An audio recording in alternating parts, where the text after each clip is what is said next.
Hi friends, ఇక్కడ వీడియోలో అయితే నేను అప్పడాల గురించి అయితే షేర్ చేయబోతున్నాను. ఎండాకాలం వచ్చేసింది కదండి. సో అప్పడాలు, వడియాలు రకరకాలవి పెట్టుకోకుంటే ఎలాగండి. సో అందరూ మన చుట్టుపక్కల వాళ్ళు పెడుతున్నారు, మన రిలేటివ్స్, ఫ్రెండ్స్ అందరూ పెడుతున్నారు. మనం పెట్టుకోకపోతే ఎలా? సో లేట్ చేయకుండా వీడియో చూసేయండి. క్రిస్పీ రవ్వ వడియాలు ఎలా పెట్టాలో ఏంటో చూసేయండి. పెట్టరాని వాళ్ళు కూడా ఈ ప్రాసెస్లో పెట్టండి, చాలా బాగా వస్తాయి. సో ఇక్కడైతే నేను ఒక గ్లాస్ వరకు రవ్వ తీసుకుంటున్నాను. మనం ఏ గ్లాస్తో తీసుకుంటున్నామో అదే గ్లాస్తో కరెక్ట్గా 8 గ్లాసుల వరకు వాటర్ తీసుకోండి. ఒక గ్లాస్ రవ్వకి 8 గ్లాసుల వాటర్ కరెక్ట్గా సరిపోతాయి. ఇక్కడ టేస్ట్కి సరిపడ ఉప్పు, అలాగే జీలకర్ర, వాము వేసేసుకున్న తర్వాత బాగా బాయిల్ అయిపోయిన తర్వాత మనం ఏ గ్లాస్తో చూపించానో అదే గ్లాస్తో కరెక్ట్గా ఒక గ్లాస్ వరకు రవ్వ వేసుకొని తిప్పుతూ ఉండాలి.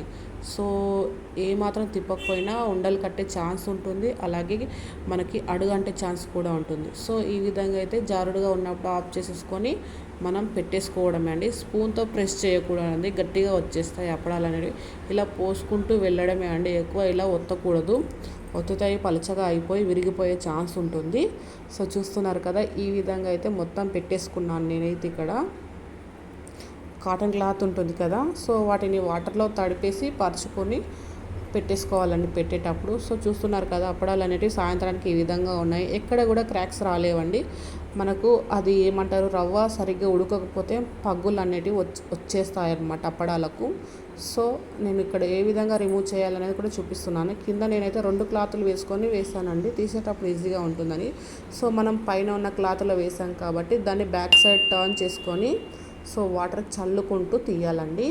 సో బ్యాక్ సైడ్ వాటర్ చల్లాం కదా, సో ఇప్పుడు ఫ్రంట్ సైడ్ దాన్ని మళ్ళీ ఇట్లా మనకు తిప్పుకున్న తర్వాత సో చూస్తున్నారు కదా, అప్పడం ఏ విధంగా అయితే మంచిగా వచ్చేస్తుంది అనమాట ఊడి. సో ఈ విధంగానే మిగతా మొత్తం కూడా తీసేసుకోవాలి. బ్యాక్ సైడ్ వాటర్ చల్లుకోవడం వల్ల ఈజీగా వచ్చేస్తాయి, మనకు అప్పడాలు తీసుకునేందుకు కష్టంగా ఉండదు అనమాట. సో అందరికీ తెలిసే ఉంటుంది. సో కొత్తగా ఎవరైనా చూస్తున్న వాళ్ళకి ఇది యూజ్ అవుతుందని అయితే నేను చెప్తున్నానండి. సో చూస్తున్నారు కదా, ఎంత బాగా వచ్చేసాయి అన్నమాట. సో నాకైతే సాయంత్రం అయిపోయిందండి తీసే వరకు. సో అన్నీ అయితే తీసేసి పెట్టుకున్నాను. సో ఇంకా నెక్స్ట్ డే నేనైతే 2 days మళ్ళీ ఎండలో పెట్టేసుకున్న ఒక గిన్నెలో వేసేసి అయితే పెట్టుకున్నాను. ఎందుకంటే నేను కొన్నే పెట్టాను కాబట్టి ఒక గిన్నెలో సరిపోయాయి.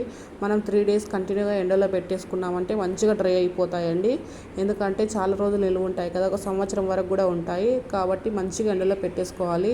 అన్నీ నాకు ఇక్కడ సమోసా షేప్లో అయితే వచ్చేసాయి. సో ఇక్కడ ఫ్రై చేసి చూపిస్తున్నాను ఏ విధంగా వస్తాయి ఏంటి అనేది. చాలా బాగా వచ్చాయండి, చాలా మంచిగా కూడా కుదిరాయి. టేస్ట్ మాత్రం చాలా బాగున్నాయి. బయట ఉన్న ఎట్లా ఉంటాయో టేస్ట్ షాప్లో అలాగే ఉన్నాయండి. సో చూస్తున్నారు కదా, ముడతగా ఉండే కదా, సో అవన్నీ వెళ్ళిపోయాయి అన్నమాట. ఆయిల్లో వేస్తే మంచిగా అయిపోతూ ఉన్నాయి. సో క్రిస్పీగా చాలా టేస్టీగా ఉన్నాయి. మీరు కూడా తప్పకుండా ట్రై చేయండి.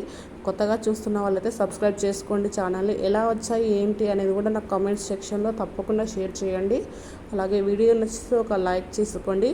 ఇంకా యూస్ఫుల్ అనుకుంటే కనుక మీ ఫ్రెండ్స్ అండ్ రిలేటివ్తో షేర్ చేయండి. Bye friends.